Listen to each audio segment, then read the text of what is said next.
So I was sitting here watching a Japanese vlog aimed towards native speakers, okay? And about 3 minutes in, I realized that I understood about 90% of what this guy was saying. And I also noticed that the way he speaks is obviously super natural, and to be honest, I kind of wish I could do that as well. So I had this thought: why is it that even though I started learning in 2018, I think, I can speak like that? Because when I speak, for reference, this is what happens. アンジェロさんは Why Japanese? 英語と違う。でも面白い。アニメオタク No, no, no. 多分言語オタク。Chinese? Korean? そう。その言語も面白い。でも話せない。I mean, it's not fluent, I do think a lot, but at least I'm able to get my message across. But I want to know how to stop thinking and actually be fluent, not having to think and just speak and say whatever I want. That is fluency, right? At first I thought if you just learn the language, then eventually you'll get fluent, right? Now that is what I used to think in 2018, but now that has changed. And that's when I had this interesting thought. What if the reason that I am not fluent is because I started to learn in 2018?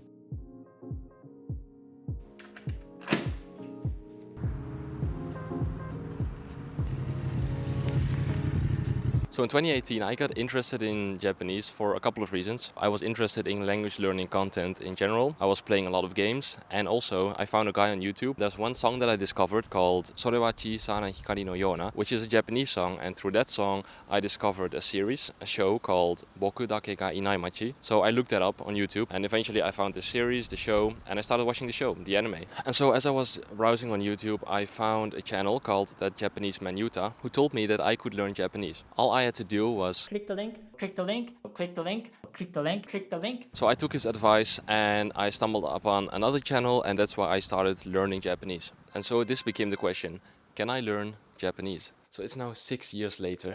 I learned Japanese, okay? I learned how to do particles, how to introduce myself. I know how to ask questions. I know the hundreds of kanji. I know how the language works. But for what? What was the goal? Why did I do all of this? I realized that I didn't have a goal. I was just intrigued by the language, and that only got me so far. All I had was the knowledge about the language, but nothing to apply it on. And without something to apply it on, there was no potential to become fluent, because that would be the next step. I was not speaking, I was not listening. Okay, maybe sometimes I was listening to music or to anime or like videos that I was watching on YouTube, but mostly I wasn't doing anything with it. I was just learning about the language. And language is this tool that we use with some context, right? For example, when we talk to friends, when we talk to colleagues, when I'm talking to you right now, I use language as a tool. So what I realized is that if fluency is the goal, learning is just the minimum requirement in order to reach fluency. And actually, learning does not lead directly to fluency. If we want to know how to reach fluency, then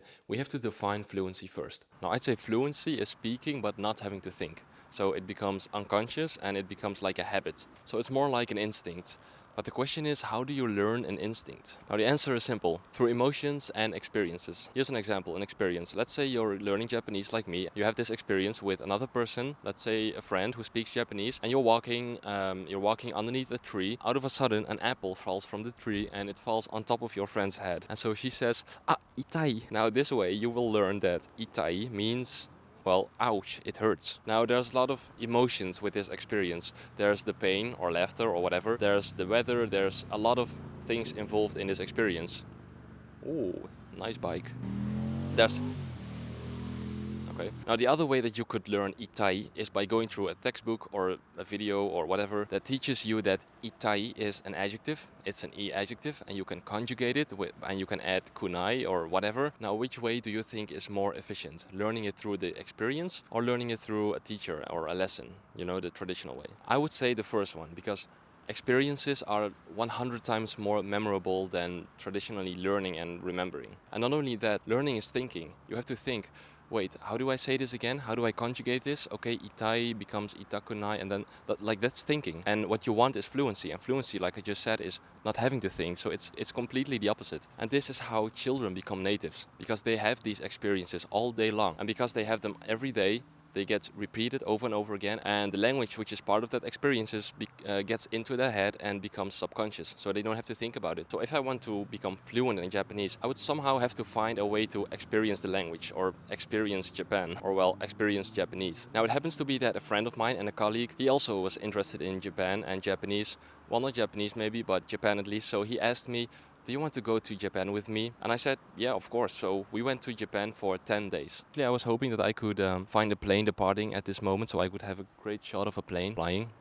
Now, I noticed that when I came back from Japan, there were two things. First of all, I talked to a shop owner, I talked to a restaurant owner, and I had a couple of interactions, but mostly I did not expose myself to a lot of speaking because I was with someone else. I had my friend, and so we were mostly just doing things by ourselves, doing our own touristy things, just walking around in shops and stuff. I did not expose myself to a lot of listening in terms of communication and actually talking with people. But when I did talk, it was kind of like that clip that I showed at the beginning. It was not fluent, but it was enough. And also, I didn't have any speaking experience. Now, I'm not saying that you have to go to the country. There are multiple people who learn a language by not going to the country. For example, there's Moses or Lao Shu. You know this guy probably, kind of how I got interested in languages to begin with. But anyway, he studied a lot of Chinese and he spoke right from the start. He spoke to people through output, through speaking. He became fluent and he never went to China. Now, there's also Matt from Japan. You probably know this guy if you're learning Japanese. He didn't go to Japan. He learned Japanese through input. So he listened to a lot of input that he could understand, comprehensible input. Then he was able to become fluent without ever going to Japan. So there are multiple ways to get fluent. And what's interesting is that those two guys literally did the opposite thing. One got fluent through input, the other through output. But also their goals were different. For example, Moses' goal was to be able to connect with people and speak with people. So that's what he did. He spoke to people and he got fluent. Whereas Matt, his goal was to understand 99% of the input that he is listening to the Japanese media, Japanese natives. So that's what he did. He consumed a lot of input and then he got fluent. I guess what I'm trying to say is that reaching fluency is not the best way to think about your goal. Instead, you should think about what you want to do with a language. I love language, I love learning about language, but I wasn't really aware that that was not going to help me develop any fluency in Japanese. I was just so distracted with the language and how it works and the grammar that I was not even paying attention to developing fluency. But that was fine for me. Actually, watching specific lessons on things in a language is not going to help you develop that instinct, that natural instinct that fluency is all about. Only having a certain experience where that language is part of that experience is going to do that. For example, I love motorcycles, as you can tell, and maybe this is a bad example, but I really love wheelies. You know, when people just pop a wheelie like that. I think that's so cool. I'm not going to be able to learn how to do wheelies by just going online and looking up how to do a wheelie. I have to get out here and then try it for myself and actually do it. Maybe that's a bad example. So the question is, what do you want to do with the language? So a few days ago I read a comment on a video and then this guy, he sent me an email, and after that we even had a conversation on Skype, okay? And this guy speaks a bunch of languages. He speaks English, German, French, Cantonese, Thai, Russian and a bunch more. And all of these languages were part of somehow of an experience that he had. For example, he was born in Australia, then he went to a French school, grew up with Cantonese, he moved to Ukraine and so he spoke Russian, and now he's living in Germany, so he speaks German. And also he spends a lot of time learning, up to 10 hours at some point. At any time with one of these languages, he would spend so many hours a day just learning this language. And again, this is proof that learning a language like this, it does work, of course. But he also had a reason to use the language. He was living life in different countries, interacting with all of these people that spoke these languages. And that conversation made me think, what do I want from Japanese? And to be honest, I don't even know. I still don't even know what I want. Like when I watch these videos, these vlogs, then I'm glad that I am able to understand it. It makes me feel happy, but is that the goal? I don't know. Do I want to speak? Yes, of course, but is that really my goal?